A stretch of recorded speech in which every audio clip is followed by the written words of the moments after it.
una idea esencial que en todo funeral, en toda despedida, tenemos que tener en cuenta es la idea de la vida eterna. La vida eterna, digamos que no es una vida eterna en este mundo, ni con una vida biológica. Sabemos que una de las características precisamente de la vida biológica es que uno nace, crece, se muere. Es lo que sabemos de la vida biológica. Pero cuando estamos despidiendo en un contexto de fe a nuestros que han convivido con nosotros durante años en este mundo, nosotros no nos quedamos solamente en esa vida biológica, como si fuéramos meramente un conjunto de huesos y carne, o de células y moléculas, o de átomos y protones, sino que vamos más allá. Miramos esa parte espiritual del ser humano, porque todos tenemos esa parte espiritual que los filósofos griegos llamaron alma, y es precisamente a esa inmortalidad del alma a la que tenemos en cuenta nosotros siempre en nuestra despedida. Por eso nuestros hermanos difuntos no es que se han desintegrado o han desaparecido, no están en este mundo con nosotros, han fallecido. Su vida biológica, su recorrido por este mundo, su peregrinación, como suele hablar en la Sagrada Escritura, en la liturgia, ha terminado, ha llegado a su fin. Pero no han desaparecido nuestros difuntos, sino que la vida perdura también después de la muerte. Esa parte espiritual que todos tenemos no se acaba en esta vida. Y además, aunque de otra manera, no de la manera que nosotros quisiéramos, podemos seguir teniendo trato también con ellos en esa vida espiritual. De distintas maneras podemos recordar a nuestros difuntos, recordarlos, pero para nosotros, los creyentes, la más valiosa y la más importante de las maneras es la oración, el rezar por ellos. Y nuestra oración por los difuntos tiene que ser siempre una oración confiada en la bondad y en la misericordia de Dios, que son las características que principalmente subraya Jesús en el Evangelio, para que nosotros conozcamos a Dios, además, digamos, de su omnipotencia, o de su omnisciencia, o de su, vamos a decir, integridad, etc. La característica que Jesús más quiere que tengamos en cuenta es su bondad y su misericordia. Por eso nos ha hablado de un buen pastor que conoce, quiere y cuida a cada una de sus ovejas, no solamente como un rebaño colectivo, sino individualmente a cada una de ellas. Nos habla de un padre bueno que está esperando que vuelva el hijo, aunque se haya escapado, aunque se haya perdido, pero ese padre está siempre deseando volver a abrazar. Nos habla Jesús de esta manera de Dios, sobre todo para que sintamos nosotros ese amor de Dios y esa misericordia de Dios hacia nosotros en todas y cada una de las facetas de nuestra vida, en todos los momentos, en todas las situaciones, y muy especialmente en el momento de la muerte. Eso es lo que quisiera que todos sintiéramos con total claridad hoy, en este día en que estamos despidiendo a nuestro hermano Sergio.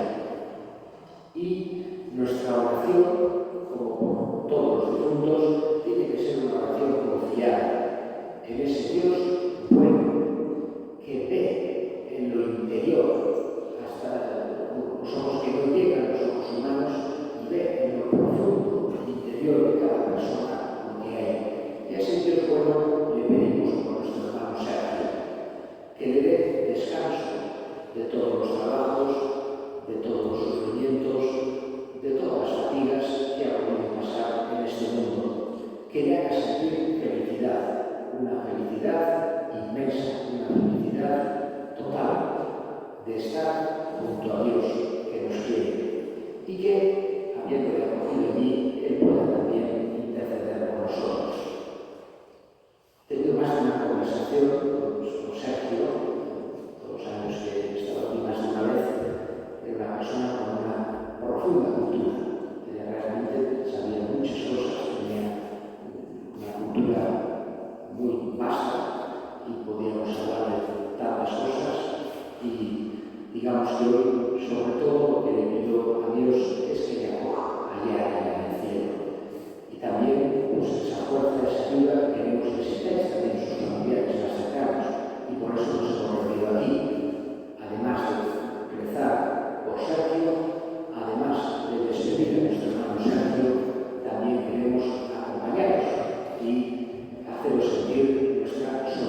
sartu kanoikoa guztitu beti horri Jesu Kristo gure jarrukaren bitartez.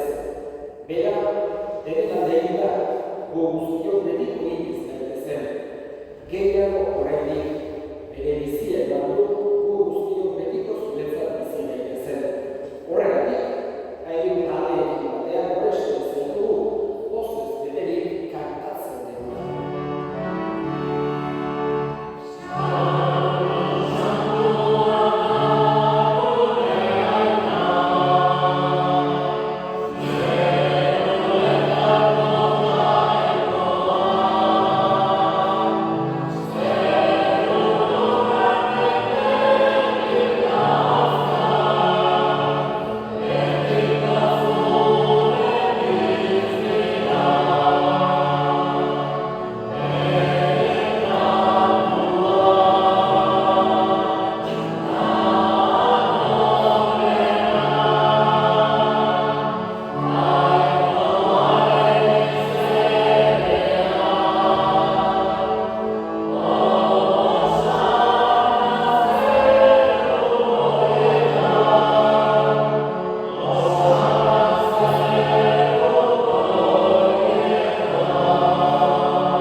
egin eta familiaren izatea eta parkatu izatea eskerrik asko honean jartzearen guztioi Sergio Gudesiri azkenean egitea familiaren esanio eta laguntzera eta jarri horrekin aren erabiltzea.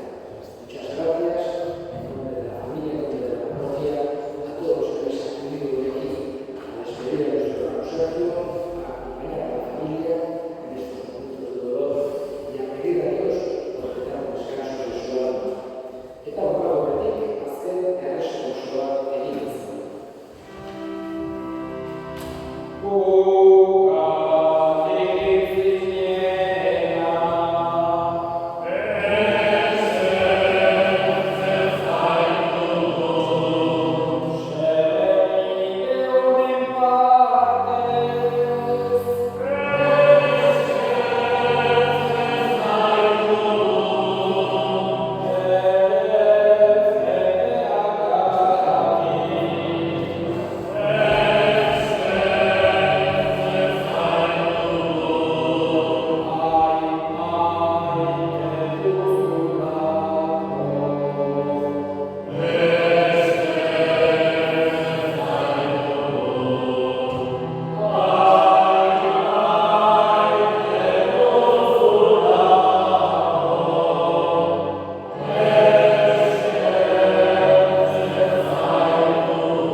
Jaiko ahal guztiuna, zure